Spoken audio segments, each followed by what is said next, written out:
Hello everyone, my name is Emily again, and I really hate that I could not do this in person, and my schedule just did not allow for it. I will apologize that I am stuffy and that my voice goes in and out. It is much better. The last 3 days you really couldn't hear me at all, so I'm glad that it's better, but just excuse me because it will cut out. And so this lesson is going to be about the Declaration of Independence, and it is the second part of my lesson plan. The first part of the lesson is on George Washington, and it is from the book that I read, 1776, and it follows a timeline, and to teach my students more about the American Revolution and how everything lined up and why we have the freedoms we do today. So let's start off by me explaining my bell ringer to you, because if you read it, you actually are already thinking this does not really connect with the Declaration of Independence. But what it is I am getting my students thinking about why we are all the way we are and why there's so many different beliefs and cultures in America, and I want them to kind of be thinking about this throughout the lesson and what it took to kind of get us that way, why there is so many of us that believe different and that just have different raisings and different cultures, because we are all different. All right, so I will start my lesson. All right, class, so today we are going to be talking about the Declaration of Independence, and we are going to start with this big question, okay? And I want y'all to be thinking about it. I want you to get out some paper and jot down some answers. It is not going to be anything that you turn in, and you do all need your whiteboards. So everybody get your whiteboards out, and at the end of the lesson, we are going to put on our whiteboards and hold them up why we think the way we do, what the answer to the question, okay? So y'all answer it. I'm going to play some music while you answer it, but let me read it out loud for y'all. How did so many nationalities, culture backgrounds, ethnic or origins, and religious beliefs all end up in one country? Okay, so I really want you thinking about it.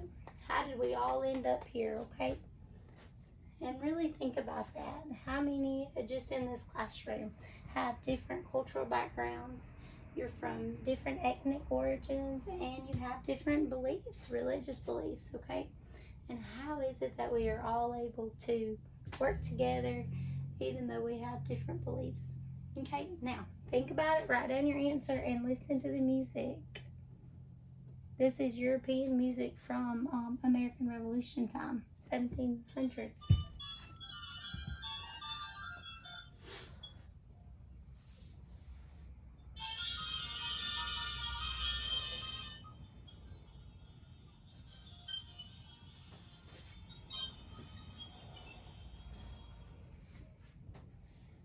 Alrighty, so we're going to start our lesson off today with the textbook reading, and we're going to start on page 296, and I want y'all to read through 301, okay?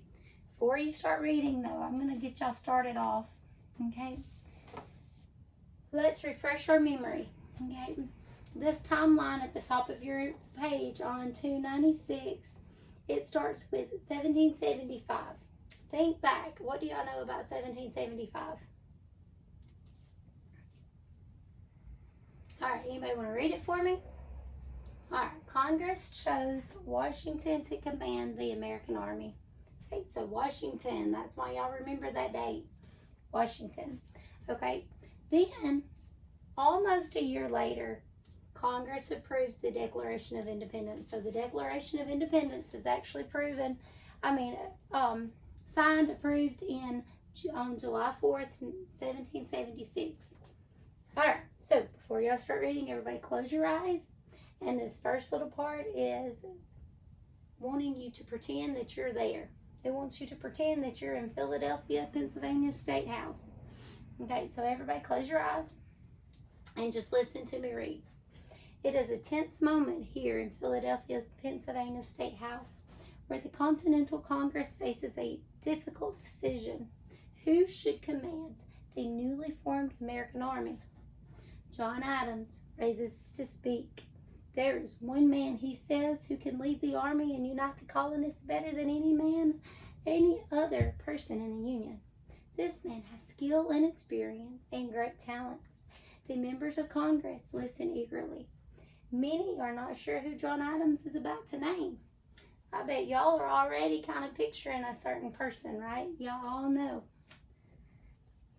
Adam continues, the best choice is a gentleman from Virginia who is among us here and well known to all of us. He points to a tall man in the back of the room. People turn to look, and Adams names the man. Who does he name, class? George Washington. All right. So, throughout this lesson, we are going to be really thinking about the cause and effect. What was the cause of them signing the Declaration of Independence, and what was the effect of it, okay? Alrighty. So, read page 297 and 298, and then I'm going to read parts of the next page with y'all too. So I'm going to give y'all a minute to read. I want everybody reading.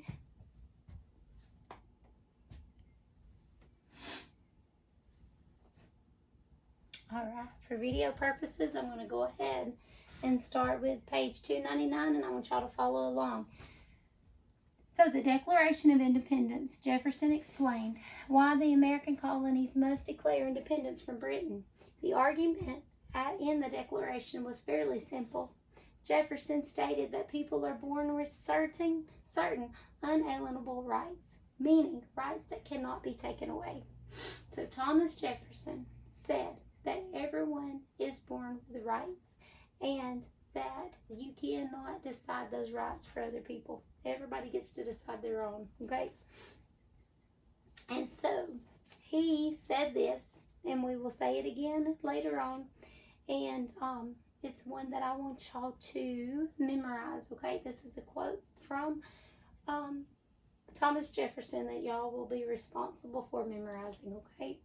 He says, we hold these truths to be self-evident, that all men are created equal, that they are endowed or given by their Creator with certain unalienable rights, that among these are life, liberty, and pursuit of happiness. Okay, so we know that the Declaration of Independence was signed so that we are no longer part of Great Britain, right? Okay.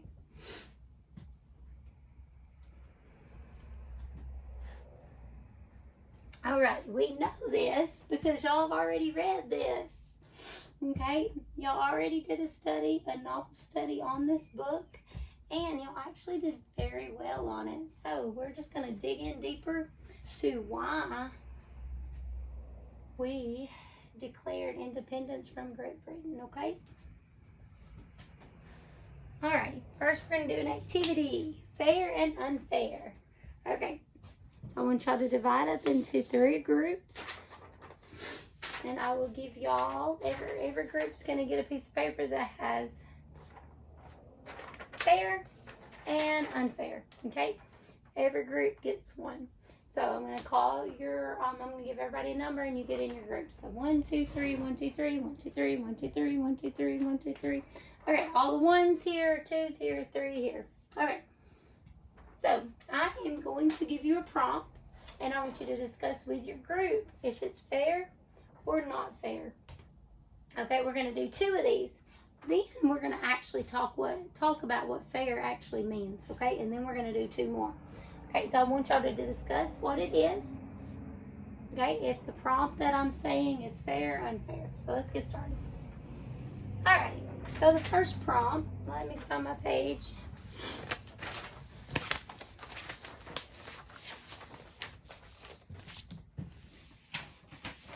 Okay, so the first prompt says, girls are always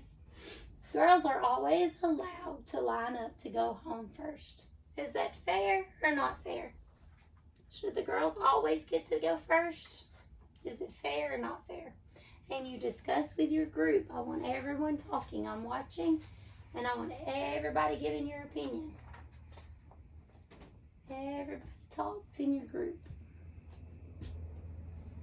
Because you have a voice thanks to that Declaration of Independence. We have a say-so. Everybody's voice counts. So y'all talk about it. Okay, now hold up your sign. Is it fair or unfair? Alright, everybody agreed. It's unfair. Okay? We are all equal. We all get the same amount of choice to line up. Okay? Girls get the same as boys. Okay? We all agree that we are all equal. Okay? So, Sam may decide to let the girls go first, but it's his choice. Okay? He's being nice. It's his choice. And he gets to decide. Okay? So, what makes it fair is that he gets the choice, okay? It makes it unfair when you take away that choice. Okay, so let's go to the next one. Basketball. All right, so here's the prompt. The star basketball player was kicked off the team because he did not go to practice. Is that fair or not fair? He was kicked off because he did not go to practice.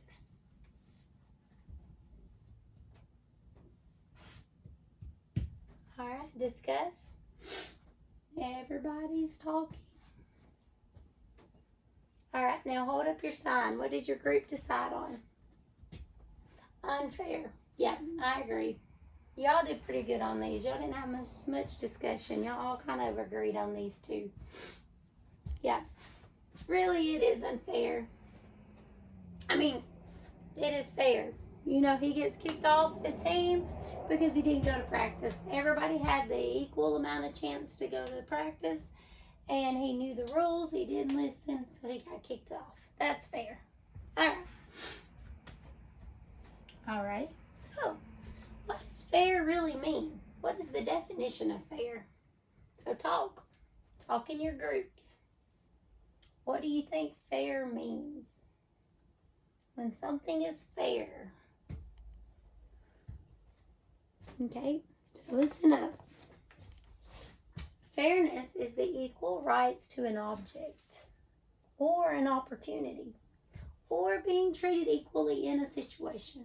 Okay, for it to be fair, that means everybody had the same equal opportunity and they are being treated equally in the situation. Okay, so now that you know the definition, let's do two more. Okay, let's see if your mind changes a little bit on what's fair and unfair. All right. Only students that got a high math grade on their report card was allowed to participate in show choir. Is that fair or unfair? Discuss it. I can already tell y'all have strong beliefs on this one. Some of y'all agree. Some of y'all think it's fair. Some of you think it's unfair. So what's the right answer?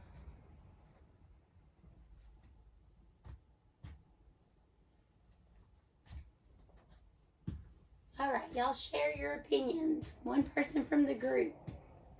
Actually, go ahead and hold up your sign first. Yeah, that's what I thought. Y'all are kind of half and half. Some think it's fair, some things it's unfair. So, your reasoning for it to be unfair. What is it?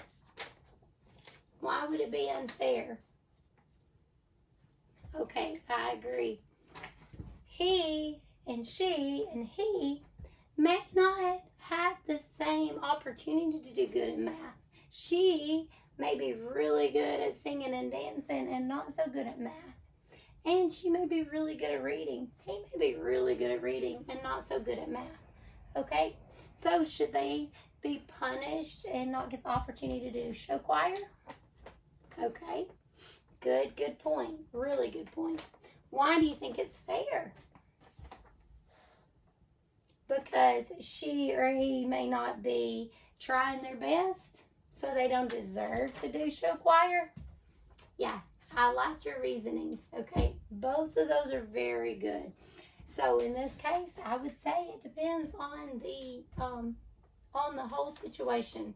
if they are all given the equal opportunity and equal chance, it's fair. All right, let's do another one. I like that y'all are talking and debating and agreeing and disagreeing. Okay, so this one, listen up. This one's a little bit easier. I think y'all will like this one more. Only students who do their homework may have ice cream. Only students who do their homework may have ice cream. Is it fair or unfair? All right, you can hold up your signs. It's fair. Yeah. Yep, they all have an equal chance of doing their homework and they get rewarded. So if they chose not to, it's their choice. They chose not to. It's not that they didn't have the ability to not do it. They just chose not to do it. All right, so let's keep going. So Thomas Jefferson. I already read a little bit out of your textbooks about him. Okay? This is the man that is known for the Declaration of Independence. So get out your whiteboards. All right, everybody should have them out already. All right, so who is known for writing the Declaration of Independence?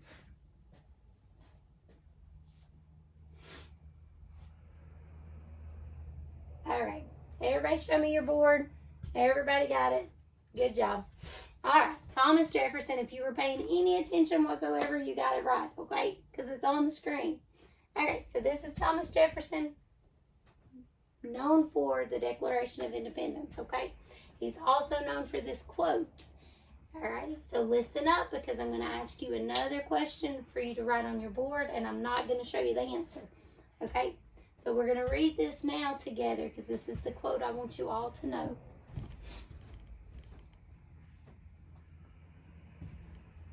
We hold those truths to be self-evident, that all men are created equal, that they are all endowed by their Creator with certain unalienable rights, that among these are life, liberty, and the pursuit of happiness. Okay, so read over this again, because in a couple of slides, I'm just going to, out of the blue, ask y'all, what are the 3 things he says at the end? What are certain rights that we have? What does he say at the end of his quote? Life, liberty, and the pursuit of happiness. Remember those 3. Okay, so on my big screen, I can't figure out how to get it to play. But it's the exact same PowerPoint that I have on my computer. And it will play on my computer. So I'm going to let y'all watch it.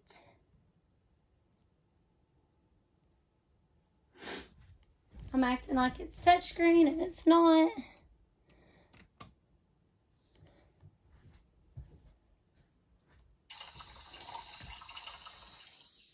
Okay, you go around the back of the house and create a distraction. What? I am not being bossy. Yes, I know you don't have to do what I say.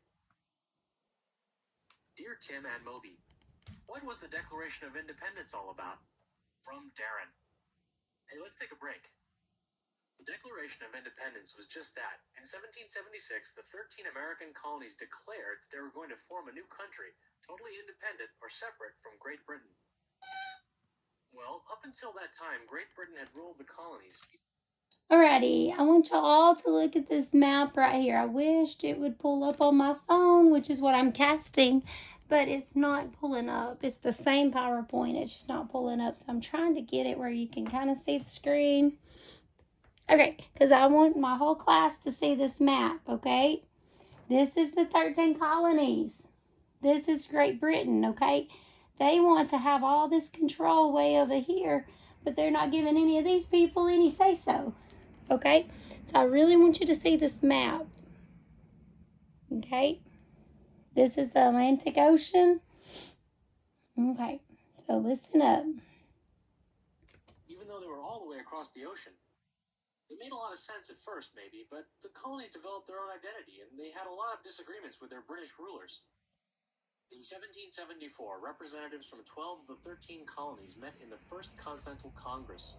They wrote a Declaration of Rights and Grievances and addressed it to the King of England. But King George III was angry. He considered the Continental Congress to be traitors. In 1775, British and American troops faced off in battles at Lexington and Concord. Later that year, the Second Continental Congress met to decide what to do next. A lot of colonists were still against declaring independence from England.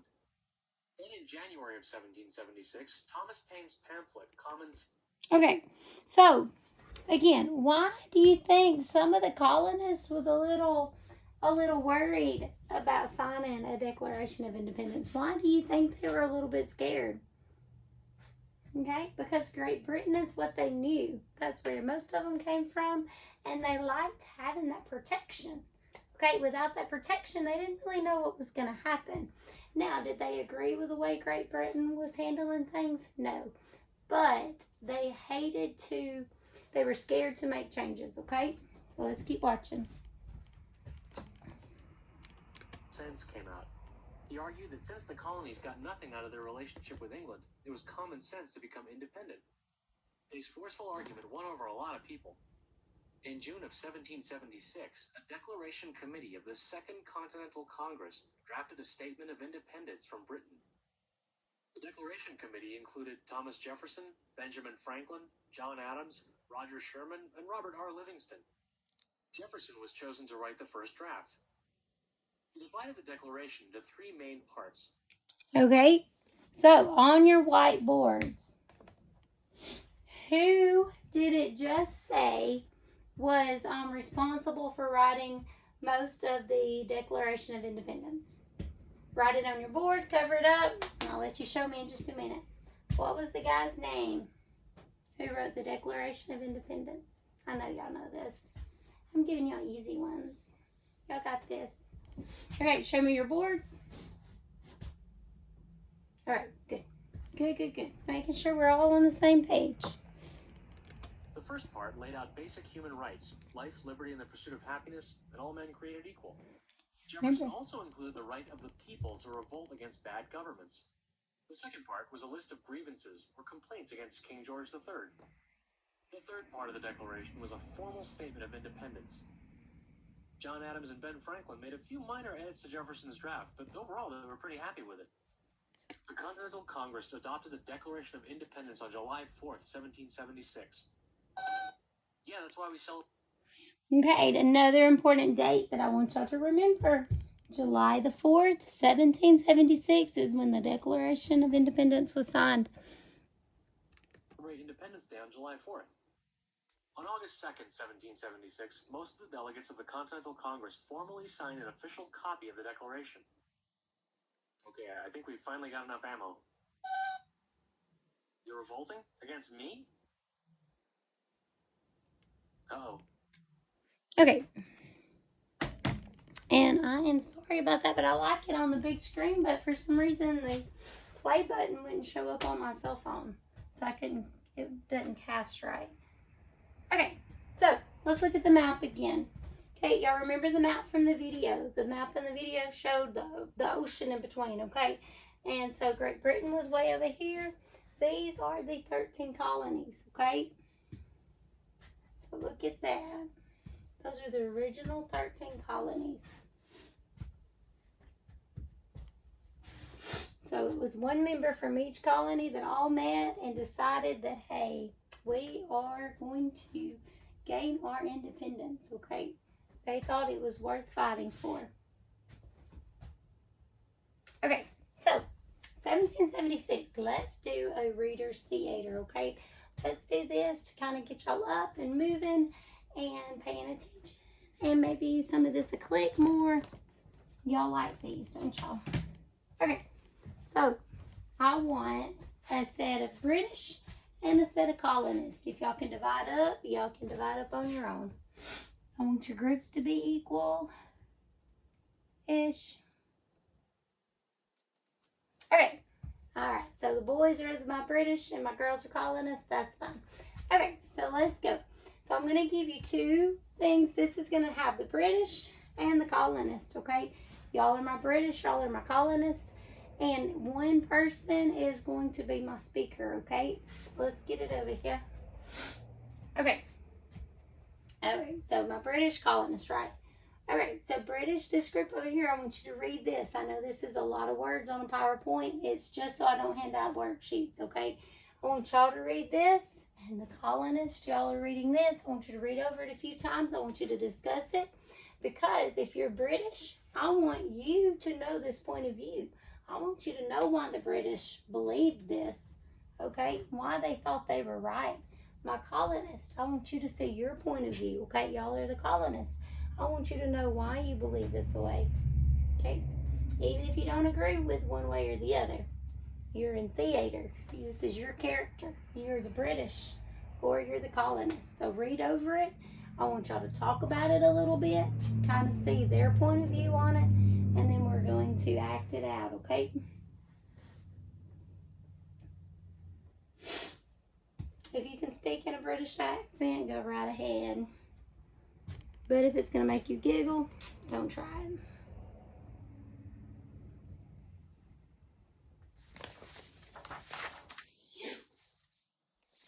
Okay. So, my British student is going to come up and I'm going to read for them, but in reality, the student would be reading. Since we protected the colonies, we think it is fair to have the colonists help us pay off our debts. You owe us. We will charge you higher taxes if we want to. You will have to pay. We will have you pay taxes on things like paper, tea, and glass. Okay? Colonists, you cannot tax us because we have no representation or say in your government called the Parliament. No one asked us if we wanted to pay more taxes. We didn't vote. You cannot force us to pay taxes without our approval. No taxation without representation. Good point, good points. Okay, so y'all discuss. Y'all discuss. Alright, so now, why do y'all agree with this point of view? Explain the British's point of view. Okay? They think they're right. Yeah, they think they're right. They think that it is worth them protecting them and then paying for it. They think that that's fair. Now, why do they think that they have no rights? That they can just do that to people? I don't know. But they make it make sense, don't they? They make it make like it's okay for them to take away rights of other people. Okay? Now the colonists, what are their points of view? Yeah, exactly what they said, right? If we don't get to say, we don't have a say-so, then we shouldn't have to pay for it. They feel like that everybody else is making decisions for them and that they have no say. And he even said, we have no vote, okay? They have no voice and they shouldn't have to just do what others say just because, okay? Alrighty. So good readers theater. You got into character really well. Maybe now you can kind of see both sides of it, even though I know y'all all agree on the colonists. Okay, who knows what this means? Unalienable rights. Okay, what does it mean? Why is it such a big deal?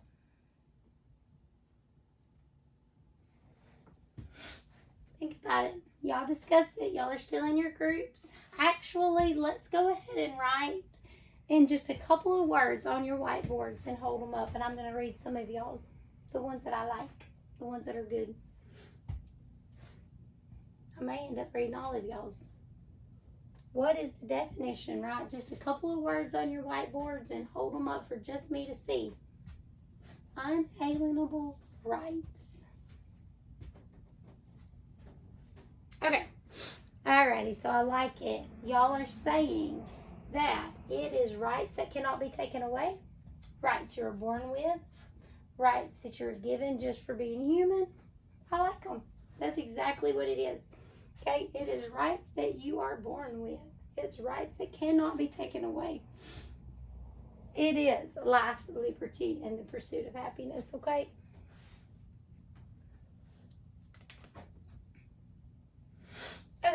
speaking along those lines, let's look at this, a biography. Write on your whiteboard what a biography is. What is a biography? A couple of words. Y'all all know this.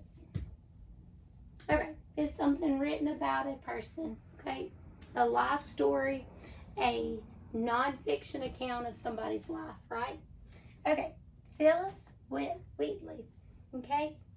Now, I'm going to read just a little bit about her.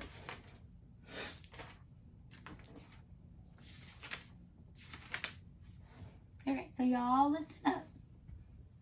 Phyllis Wheatley was 7 years old when she was kidnapped from her home in West Africa.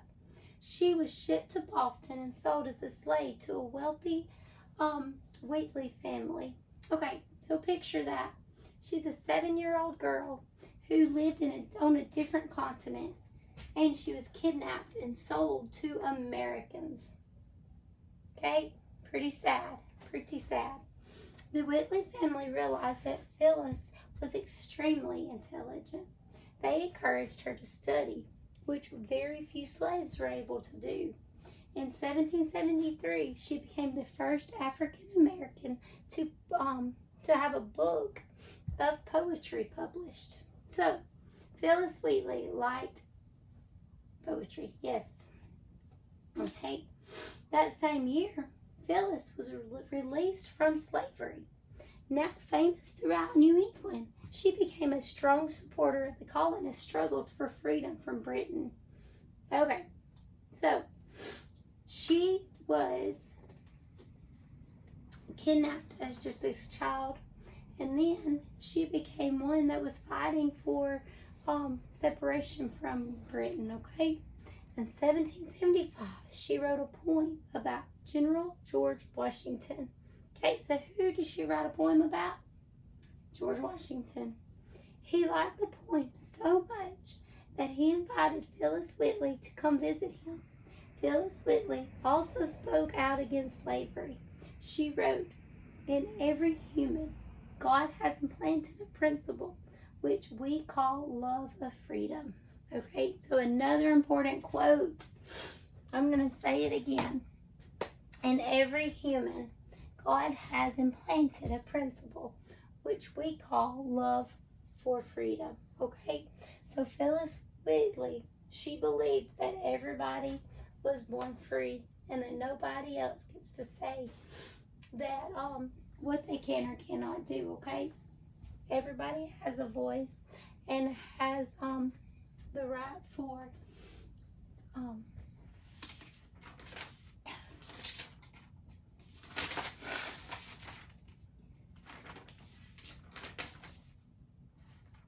okay, so everybody has a right for life, liberty, and the pursuit of happiness.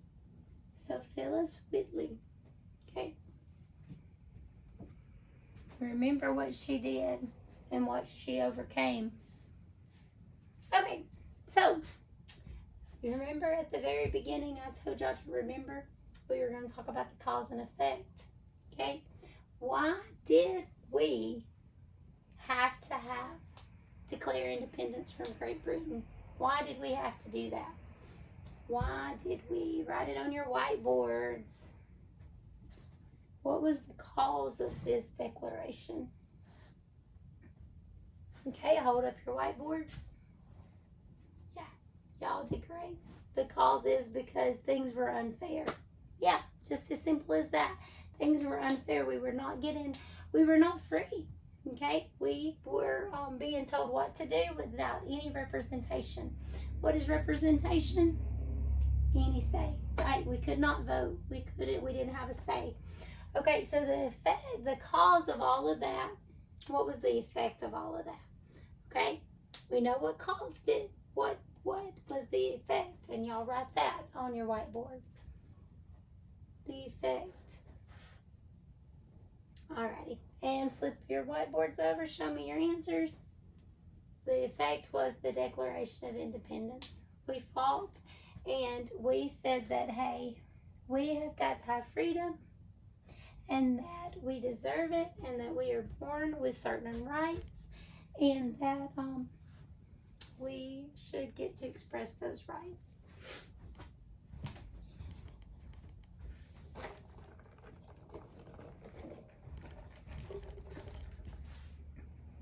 Okay, here's our virtual field trip, and it's not going to play either just because it doesn't pick up right on my phone, but I'm going to show you it's the exact same slideshow. It just is being weird. Our virtual field trip is actually in Pennsylvania.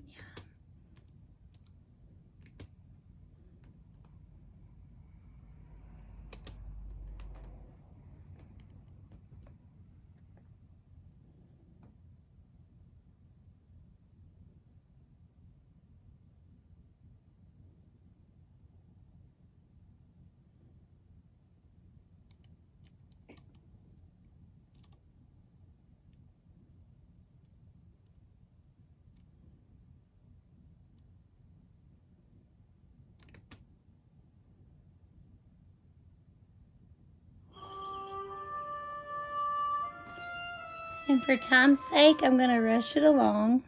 The Lawn Gallery was the site of governor's receptions.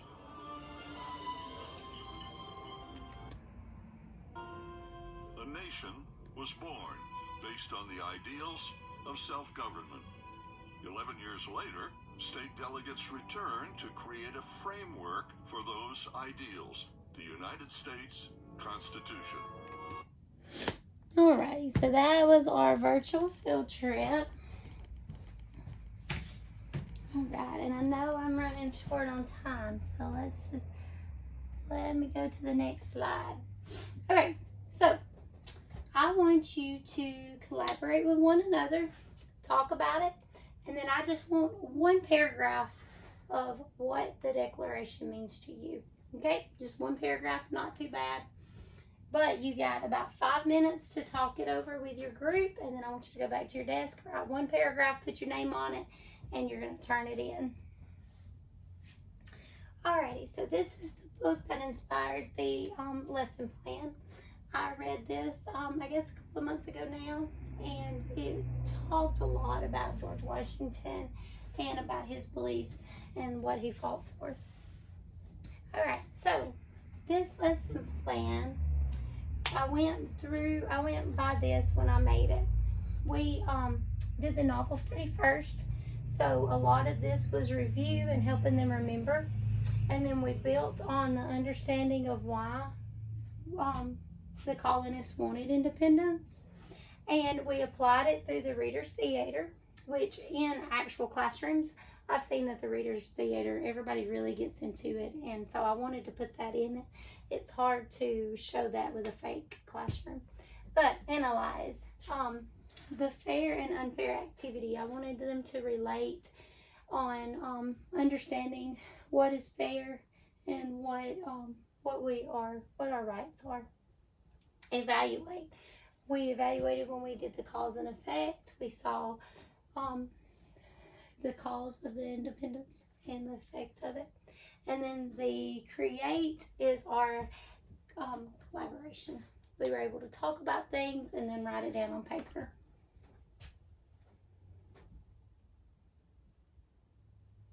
Alrighty, thank you all.